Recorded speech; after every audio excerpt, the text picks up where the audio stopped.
Good morning, everybody. I want to take you through two key elements that you need to go ahead and make sure you're accomplishing when you're doing your ab training so that it's safe and effective.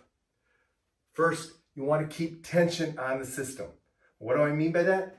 Well, especially when we're using bands, I like to consider the band my trunk. So these are my trunk muscles. So as I'm going through any type of movement, I'm always going to keep tension on the band, which is going to keep tension on my trunk. Why do I want to do that? Number one, it's going to keep the small muscles activated at all times. The small muscles around your spine, which are going to in turn make sure they keep those small joints of your spine locked in and stable. This is especially true when you're doing standing movements. And if I have you actually moving, you want to always keep tension on the trunk. And to do that, just keep tension on the band. The second reason is it's going to work on stabilization and it's going to emphasize deceleration control. So if I've got to keep tension on the band at all times, I'm going to have to learn how to really decelerate the movement, which is in turn going to be far more important. Plus, by keeping the tension on, I'm always working on stabilization no matter what the exercise is. Second thing is move slow.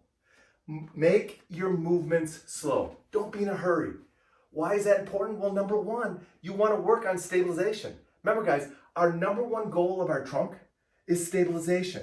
So if I'm going ahead and I'm doing an overhead movement with the band, move slow. Keep that stabilization solid. The second reason you want to move slow is, again, I want you to emphasize deceleration control. And the best way to do that is to make sure you're moving slow and going through full ranges of motion, because that's going to allow you to really dial in and focus in on keeping your low back neutral in most cases, and also going ahead and keeping your low back safe. Remember, if you're going ahead and moving slow, there's less like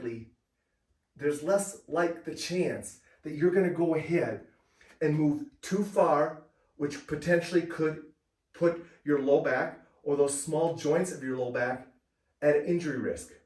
This is especially true in non-standing type band exercises. So move slow and keep the tension on your trunk, and you'll have not only a safer trunk training experience, it'll be a lot more effective.